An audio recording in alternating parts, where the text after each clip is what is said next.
Irmão e irmã, vamos abrir as nossas Bíblias no livro de Abacuque, profeta Abacuque, capítulo 2, versículo 14.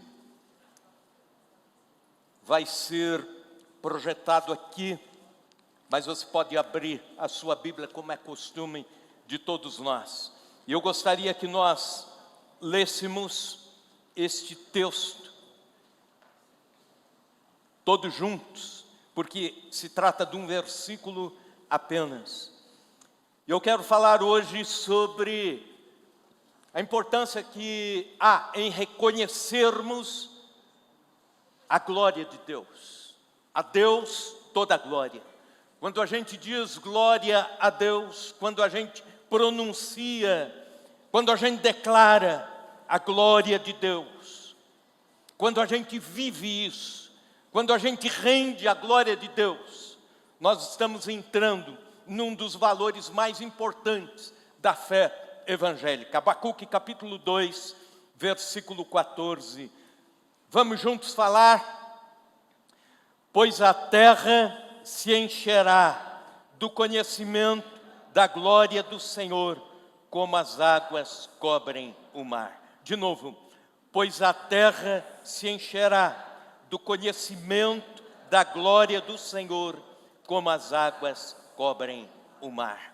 Senhor Deus, nós pedimos que, pregando a Tua palavra, anunciando os Teus desígnios nesta noite, o Teu Espírito Santo, Senhor, entre de uma forma especial em nossas mentes, nos nossos ouvidos, nos nossos corações, e que a Tua palavra pregada, anunciada, venha trazer transformação às nossas vidas, venha trazer bom ânimo, venha confrontar nossas fragilidades e venha nos fortalecer. Que ao sairmos daqui, Senhor, ao final deste culto, saiamos mais crentes. Que ao sairmos daqui no final, Senhor, saiamos rendendo, não só com palavras, mas rendendo com a vida toda a glória ao Senhor. Amém, amém, Senhor. Idade média, como já falamos algumas vezes aqui nos domingos, foi um tempo de obscuridade, foi um tempo de escuridão, um tempo que foi chamado Idade das Trevas ou Era das Trevas. A pregação da igreja era amedrontadora, pessoas eram constantemente ameaçadas com o perigo do inferno. O medo do inferno silenciava as massas. E o silêncio permitia que a igreja fosse mais manipuladora ainda.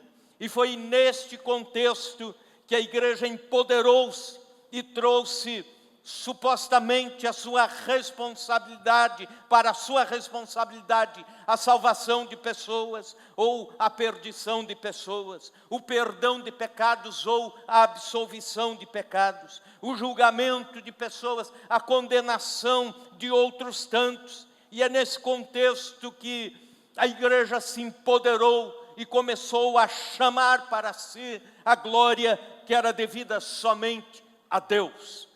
Portanto, um contexto de manipulação, de poder e de busca pela glória. Portanto, a glória que seria de Deus passou a ser da igreja, tirando Deus deste circuito de ser glorificado. A glória de Deus foi ofuscada, a glória de Deus foi apagada, a glória da igreja cresceu, a glória do homem cresceu, a glória da instituição cresceu. E em 1517, com a Reforma Protestante, um dos valores que se ressuscita é este: somente a Deus toda a glória. É isso que nós vivemos. É isso que nós cantamos, é isso que nós oramos, é isso que nós dizemos, somente a Deus toda a glória. Mas o que isso significa? Eu quero trazer pelo menos 3 características da glória de Deus, para que a gente entenda a importância de render a Deus toda a glória. São muitas características, nós podíamos falar aqui uma noite inteira, mas quero me ater ao que é o principal, ao fundamental, para que nós saímos daqui com a firme convicção de que a Deus pertence toda a glória. Em primeiro lugar, a primeira característica é que a glória de Deus é incorruptível. Ela não se corrompe. Quando o ser humano traz para si a glória, logo essas características do ser humano caído, logo os pecados que estão inerentes ainda na vivência do ser humano, do homem, da mulher, em corpos corruptíveis, começam a se manifestar como o orgulho, a arrogância, a soberba. E para nós é difícil, é quase impossível lidarmos com a glória. Querem ver uma coisa, um exemplo? Um moço, um exemplo hipotético, um moço que é simples, vive na igreja, é alguém que nasceu e viveu entre os crentes, numa família pobre, quem sabe tendo uma infância pobre. De repente, ele se destaca como jogador de futebol, e aí ele joga bem, e ele faz contratos milionários, e logo ele está riquíssimo, logo ele está famoso, conhecido pelo mundo por aquilo que faz. Mas quando vem a fama, quando vem os recursos, quando vem a riqueza, ele não sabe o que fazer com isso. A glória pode corromper o ser humano. E é muito comum neste quadro, é muito comum nesses exemplos, logo esta pessoa começar a mudar a sua vida, mudam as amizades, muda de esposa, se torna um patrão rude para aqueles que estão em volta, conhece o mundo da prostituição, conhece o mundo dos vícios, e quando se vai o tempo, que seria o tempo hábil de um atleta, quando ele se vê, é um ser humano corrompido, sobrou a corrupção, sobrou aquilo que o próprio nome diz, sobrou. A glória humana é corruptível, facilmente se confunde glória com arrogância, facilmente entra a opulência, facilmente neste caldo entra o narcisismo, o orgulho. E é por isso que alguns textos nos mostram a glória de Deus como sendo santa, a glória de Deus como sendo atrelada a outros atributos de Deus, como por exemplo no Salmo 115, versículo 1, não a nós, Senhor, não a nós, mas ao teu nome da glória, por amor da tua misericórdia e da tua fidelidade. Deus é glorificado, mas entra também a misericórdia de Deus e entra também a fidelidade de Deus. Atributos que se entrelaçam com a glória de Deus, de forma a dizer, a glória de Deus não é corrupta como a glória dos homens. Se você vê o que o profeta Isaías diz, em Isaías capítulo 6, versículo 3, o texto diz, Isaías na sua visão, na sua vocação, quando ele tem a visão do céu se abrindo, do trono de Deus, ele diz, santo, santo, santo é o Senhor dos exércitos, toda a terra está cheia da sua glória. Ele reconhece a santidade absoluta de Deus, antes de reconhecer a glória de Deus. É uma forma de dizer que Deus é glorioso, porque a santidade de Deus segura esta glória. A santidade de Deus nunca vai se corromper, assim como também a glória de Deus nunca vai se corromper. Por quê? Por causa da santidade de Deus. O que significa santo? A tradução mais aprimorada da palavra seria separado do comum. Aquilo que é comum e de repente separa-se algo precioso, único, singular daquele comum. É como se houvesse tantas pedras preciosas aqui e de repente alguém vem e separa a principal, a pedra mais rica, o diamante mais caro, aquele que não pode se encontrar em outro lugar, é tirado, separado, então separado do comum e único. Assim é nosso Deus. Quando o comum recebe a glória, pode se corromper. Quando o santo recebe a glória, nunca vai se corromper, porque é santo, Deus é santo, incomparavelmente santo. Quando o único valor recebe a glória, essa glória não se corrompe, por causa da santidade de Deus, por causa da fidelidade de Deus, por causa da graça de Deus, por causa da misericórdia de Deus, tudo isso atrelado à glória de Deus. A glória de Deus manifesta também com outros atributos. Por exemplo, em Efésios capítulo 1, versículo 6, a glória de Deus está atrelada à graça de Deus. E é por isso que Paulo diz, gloriosa graça. Isso responde aos filósofos que perguntavam, que Deus narcisista é esse que ama a própria glória? Ou então, que Deus é esse que faz questão de ser glorificado? Ou então, que Deus é este que briga por causa da sua glória? Ou que Deus é arrogante assim para chamar para si a glória? Não, a resposta é essa que o salmista dá, a resposta é essa que Isaías dá, a resposta é essa que Paulo dá em Efésios. Quando um ser santo é glorificado, ele está nos livrando da nossa glória corrupta. Ele está nos livrando das arapucas que a glória humana pode oferecer para nós. Voltando ao exemplo anterior. O jovem, digamos que aquele mesmo jovem pobre, em outro quadro, ele é um jovem cristão, de fato, reconhece Deus, sabendo que tudo vem dele, tudo volta para ele. E aí, ele faz os seus contratos milionários, mas, não obstante a fama, ele continua servindo a Deus, continua servindo ao Senhor com humildade, continua com os mesmos amigos, continua com os mesmos colegas, continua com a mesma igreja, continua cultuando a Deus, continua dizimando com gratidão, ofertando com missões, é atento às necessidades dos irmãos. A cada conquista, ele faz um culto de gratidão a Deus.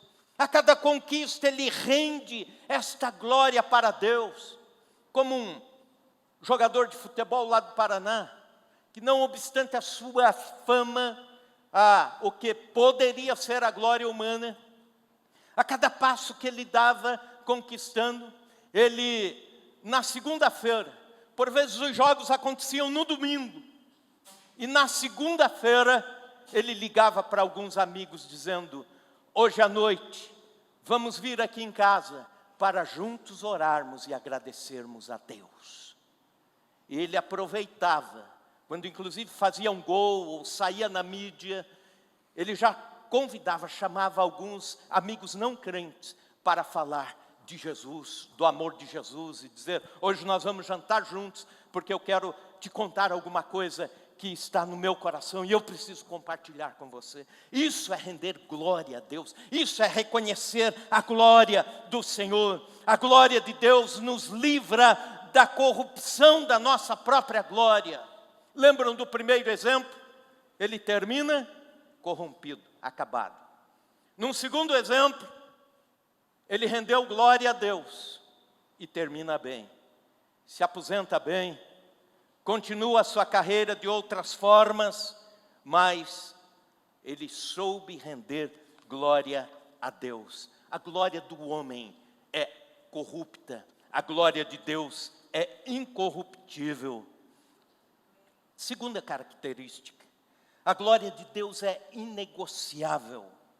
Veja comigo Isaías capítulo 42, versículo 8. Eu sou o Senhor, este é meu nome, a minha glória, pois, não a darei a outrem, nem a minha honra às imagens de escultura.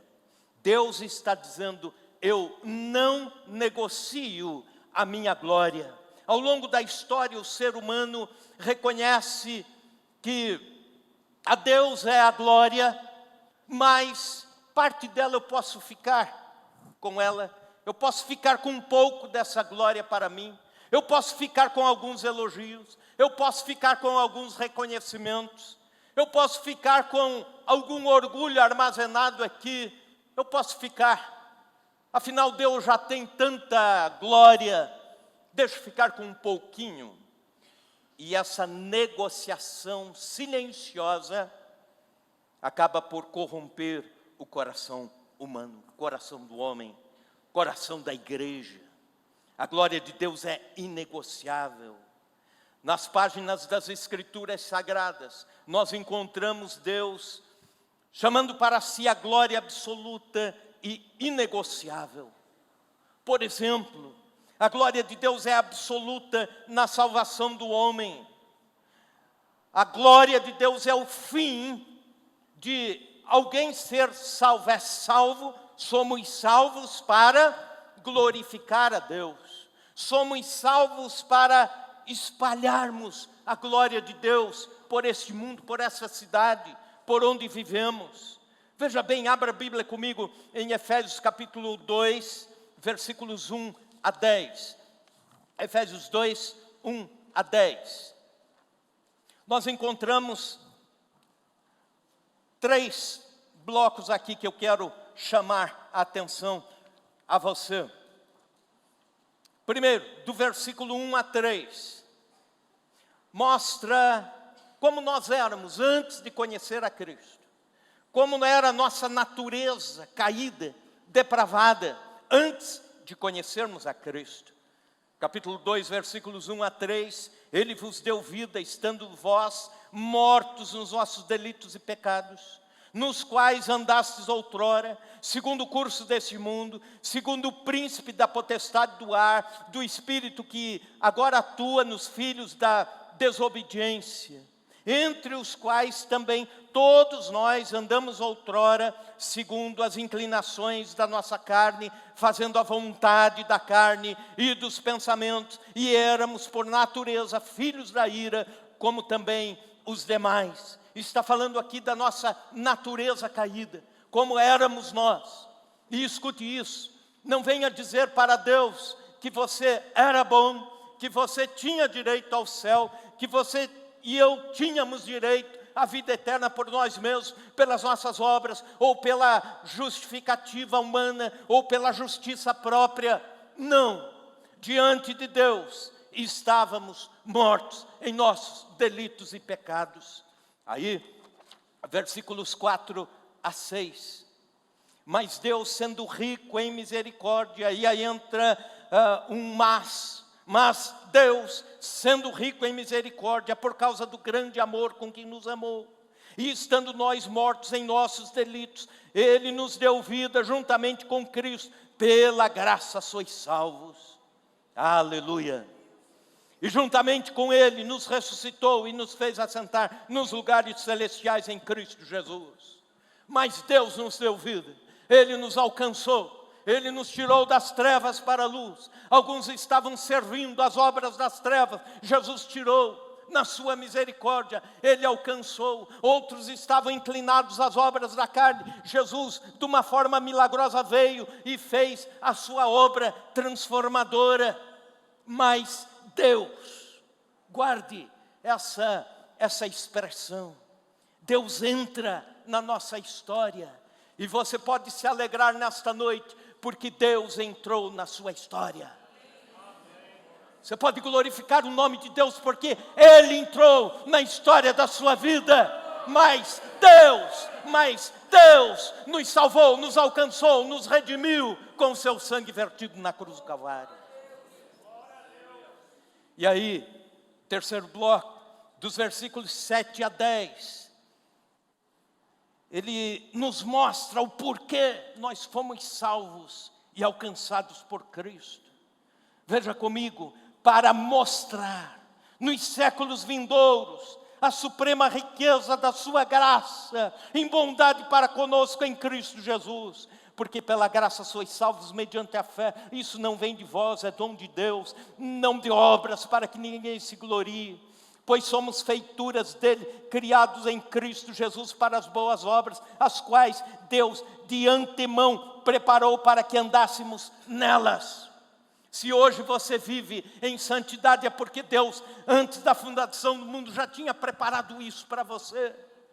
Se você vive uma vida com Deus, se você vive um casamento estável, se você vive uma vida profissional onde você pode honrar a Deus, se você vive um ministério na vida da igreja, é porque Deus já havia preparado isso. Para quê? Para glorificar o nome dEle, para mostrar nos séculos vindouros a glória de Deus. A motivação pela qual fomos salvos é mostrar a glória de Deus. Não há glória humana na salvação. Estes termos que usamos comumente são controversos. Eu me converti, ou então eu aceitei a Jesus, ou eu conquistei a salvação. Dá-se a impressão de mérito, de escolha humana. São expressões que não são bíblicas, nós não as encontramos em lugar nenhum. Pelo contrário, nós encontramos: Deus me salvou, Deus me alcançou, Jesus redimiu a minha vida, Jesus transformou a minha vida. E por que Ele fez tudo isso? Para que nos séculos vindouros, por todo o tempo, a glória de Deus fosse espalhada e testemunhada com as nossas vidas e a nossa salvação. Também a glória de Deus precisa ser absoluta na vida da igreja.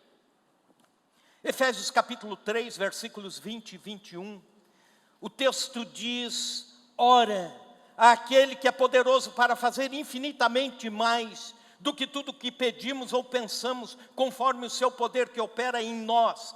A Ele, glória na igreja em Cristo Jesus, por todas as gerações, para todos sempre. Amém.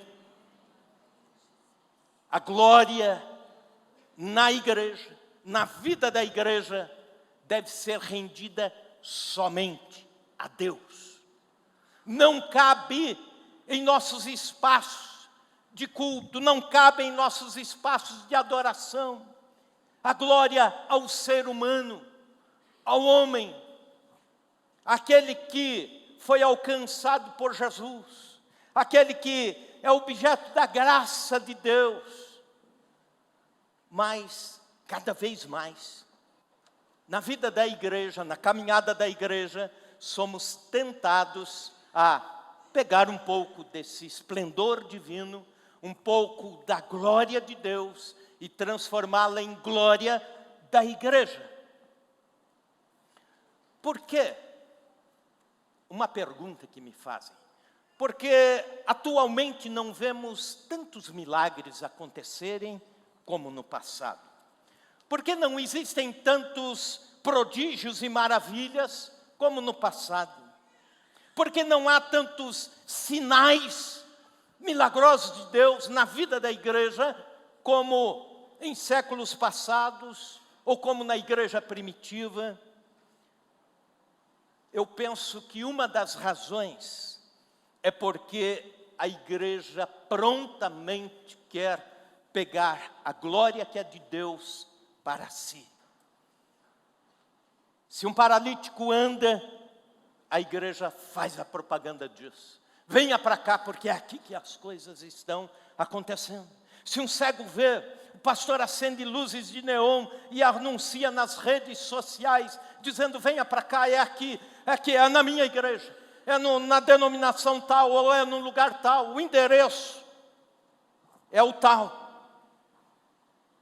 Passando pela grande São Paulo, ouvindo uma rádio, o irmão que anunciava a rádio, que pregava na rádio, ele dizia assim: o endereço da presença de Deus em São Paulo é Avenida tal, e aí o número e o local e os horários de culto. Não faltará picaretas para montarem um marketing monetizado sobre o fato. E isso acaba gerando mais ainda, mais sensação. E é nesse contexto que a glória de Deus é usurpada, corrompida, não é dada a Ele. E é nesse contexto que Deus vira apenas um menino propaganda da instituição igreja.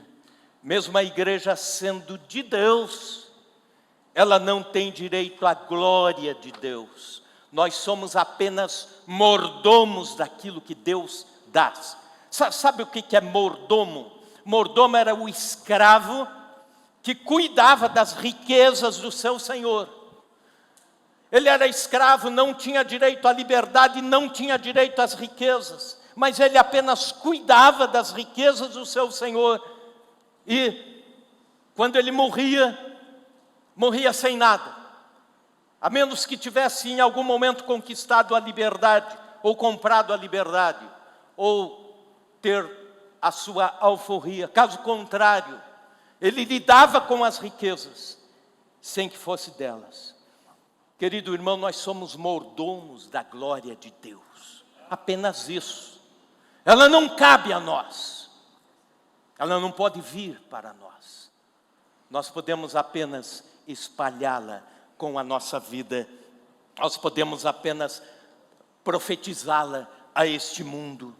Thomas Watson, pregador puritano do século XVII, aliás, um dos melhores pregadores da sua época, disse o seguinte: a visão da glória de Deus produz humildade.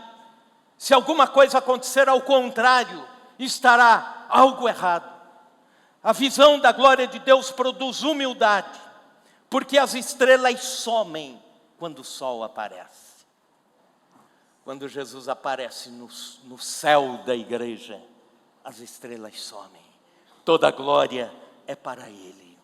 O missiólogo e missionário Ronaldo Lidório, que é conhecido como o grande desafiador das missões brasileiras, ele diz o seguinte num dos seus livros: o papel da igreja é se desglorificar para que Deus seja glorificado.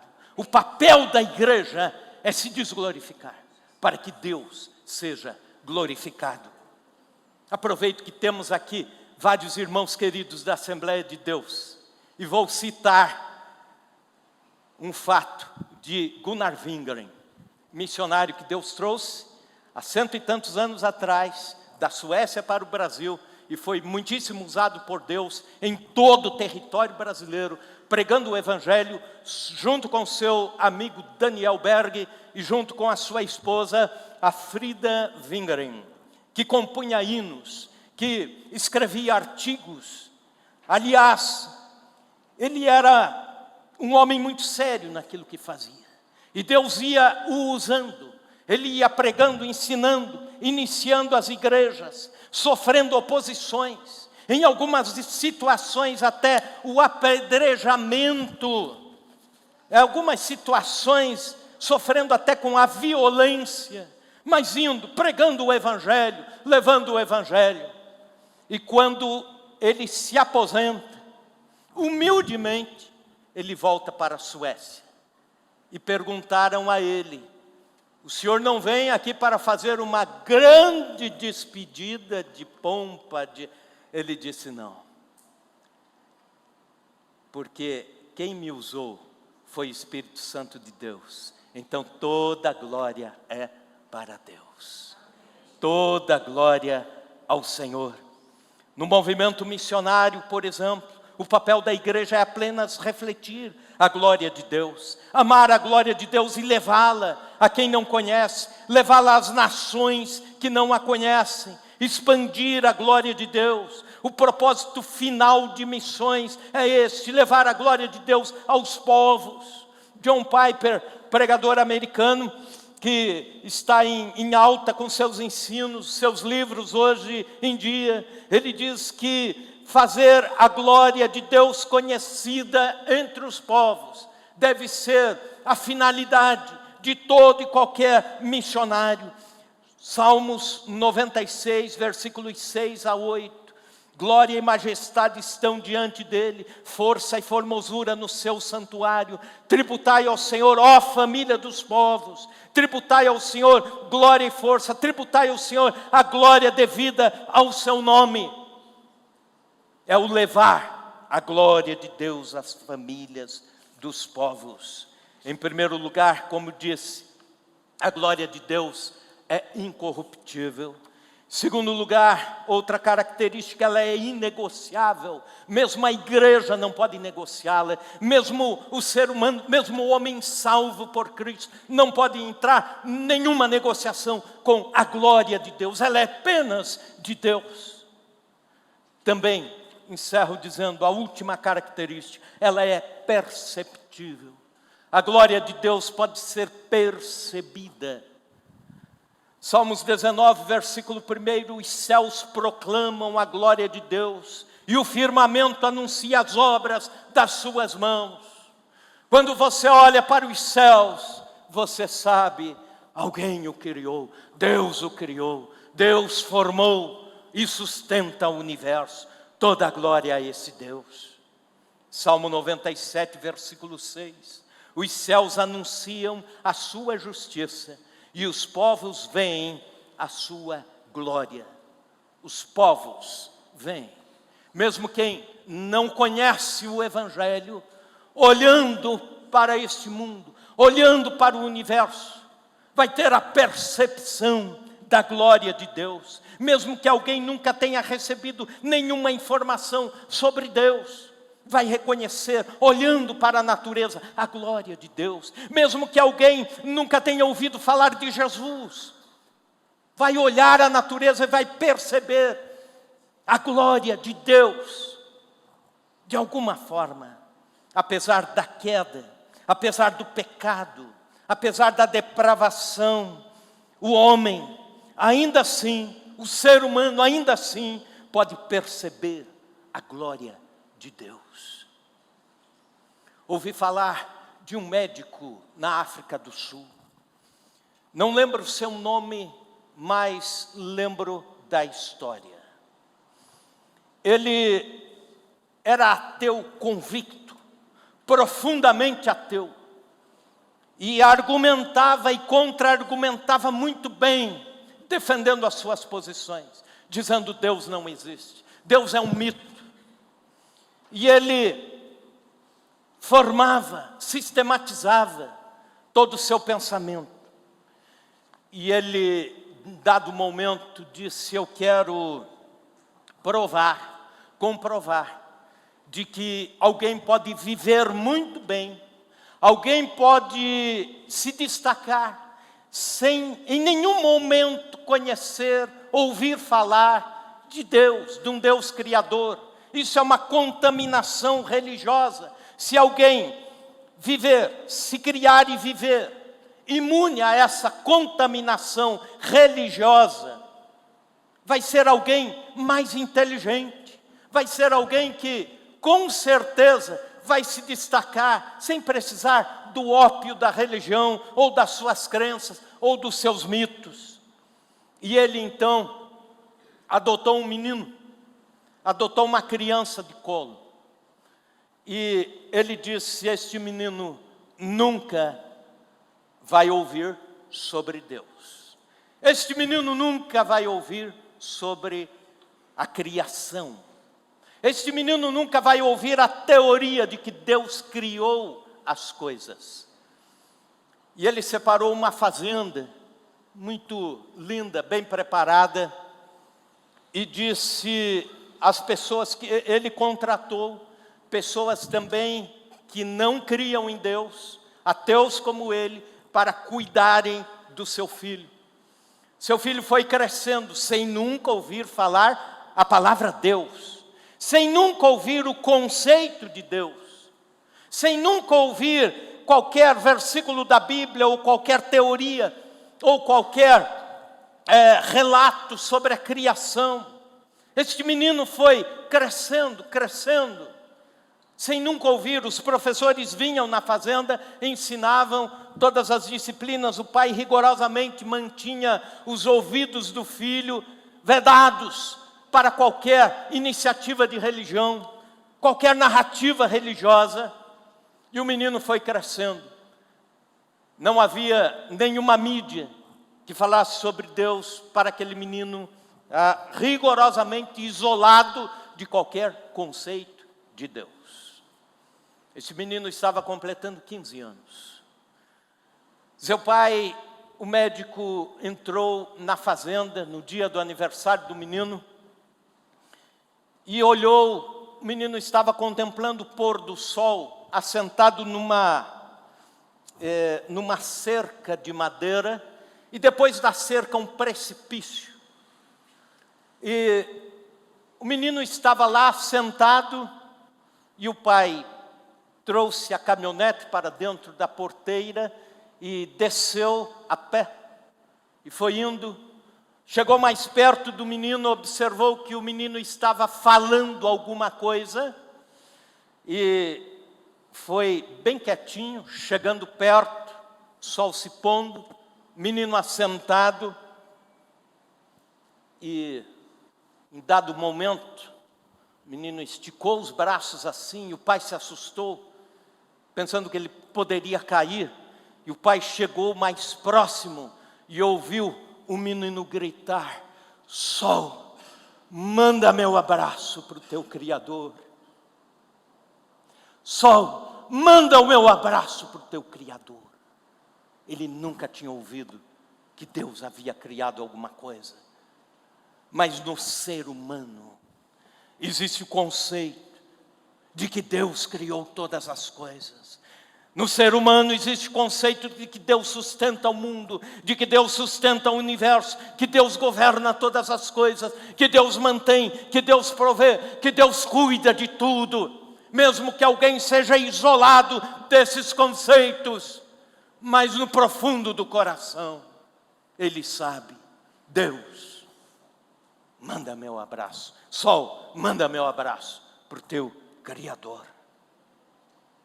Abraham Lincoln disse que é impossível o homem olhar para baixo e não ver Deus.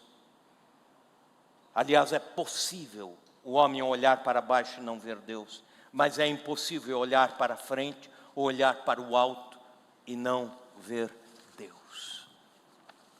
A glória é de Deus e o mundo percebe isso. Mesmo quem não conhece a Deus, percebe a glória de Deus em tudo que vê.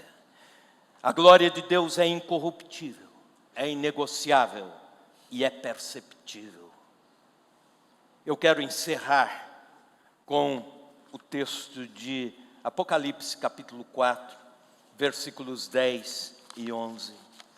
Quando a igreja estará no céu.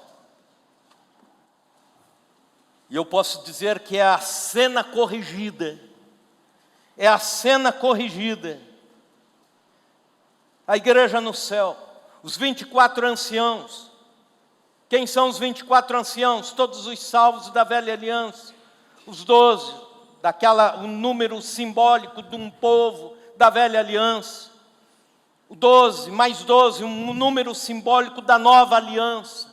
A somatória disso, todos os salvos de todas as épocas, tanto de antes de Cristo como depois de Cristo. O número 12 significa povo, povo organizado. Então, os 24 anciãos, a ideia de todo o povo de Deus no céu, encontrando-se, e Deus diante do trono. E aí os 24 anciãos, a igreja, adora o Senhor pelos séculos dos séculos, com coroas na cabeça, os galardões. Mas quando a igreja olha para o trono, ela diz: não merecemos a glória, não podemos viver com a glória. E a Bíblia diz que os anciãos tiram a sua coroa e a depositam diante do trono, dizendo: tua é a glória, tua é a glória. E a coroa, as coroas ficam aos pés do Senhor. E eles dizem: Tu és digno, Senhor nosso, de receber a glória, a honra e o poder, porque todas as coisas Tu criaste, sim, por causa da Tua vontade vieram a existir e foram criadas. No final de todas as coisas, a igreja dizendo: a glória é de Deus. Aleluia.